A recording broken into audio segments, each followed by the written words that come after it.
Buenas tardes, profesor. Buenas tardes, compañeros. Mi nombre es Jorge Alonso Ramírez Márquez. En esta ocasión estaré presentando la actividad 1.3, Foro Videograbación, la investigación acción como estrategia para la formación docente. Esto para la asignatura de evaluación de la práctica docente en el doctorado en educación de la Universidad Cuauhtémoc.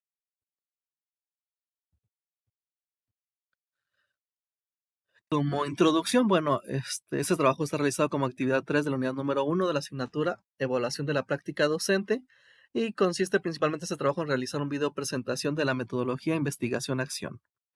La investigación-acción puede definirse como una herramienta pedagógica que permite a los docentes que adquieran y desarrollen la habilidad de comprender y aplicar un proceso continuo de reflexión de la práctica que ejecuta y su impacto en la educación. Por una parte, tendrá elementos científicos que ayudan a mejorar el problema y ayudar a la sociedad, y por otra parte, permitirá al docente reflexionar sobre su quehacer educativo. Una vez terminada esta presentación, se agregará un apartado de conclusiones, haciendo énfasis en el conocimiento adquirido en el presente trabajo y por último, las referencias consultadas. Como definición, según Vidal 2007, la investigación-acción es una forma de investigación que permite vincular el estudio de los problemas en un contexto determinado con programas de acción social, de manera que logran de forma simultánea conocimientos y cambios sociales.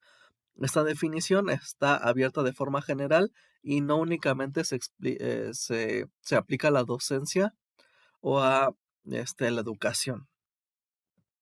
Cabe mencionar que el término de investigación-acción, bueno, un poquito de historia, este término fue definido por primera vez por el científico Kurt Lewin, quien fue médico, biólogo, psicólogo y filósofo alemán, y es reconocido como el fundador de la psicología social moderna, y sus principales intereses fueron la psicología de los grupos y de las relaciones interpersonales. Los pasos, según el mismo Vidal 2007, para llevar este proceso de investigación-acción son los siguientes: insatisfacción con el actual estado de las cosas, identificación de un área problemática, identificación de un problema específico a ser resuelto mediante la acción, formulación de varias hipótesis, selección de una hipótesis, ejecución de la acción para comprobar la hipótesis, evaluación de los efectos de la acción y generalizaciones. Estos pasos son en términos generales y no únicamente se aplican a la educación. En las siguientes diapositivas veremos un caso particular donde sí va enfocado directamente a la educación.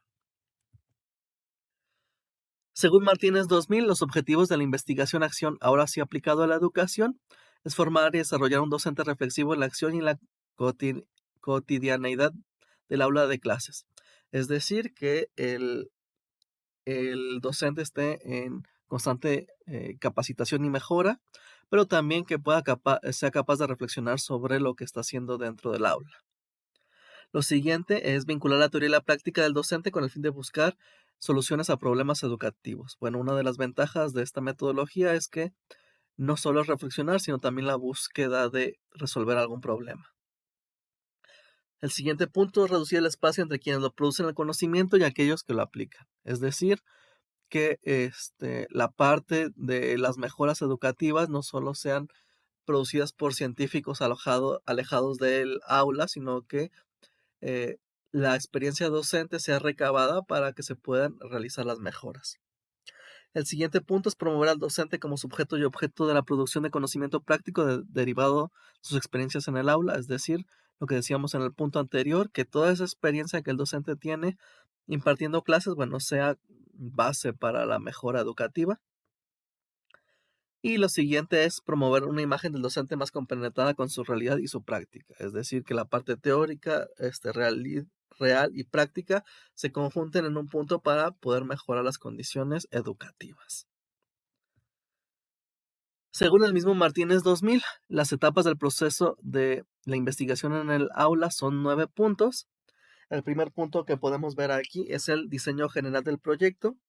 Este punto consiste en el acercamiento a la problemática investigativa y se requiere en este punto definir un esquema de investigación, también definir el área de estudio, la selección y el requerimiento de medios y recursos si fueran necesarios. El siguiente punto que tenemos es la identificación de un problema importante.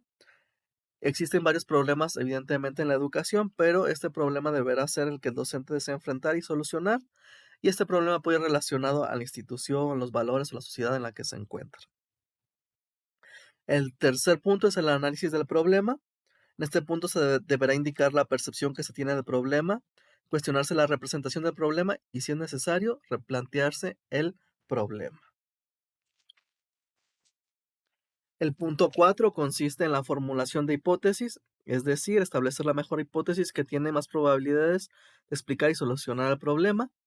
El siguiente punto es la recolección de la información necesaria.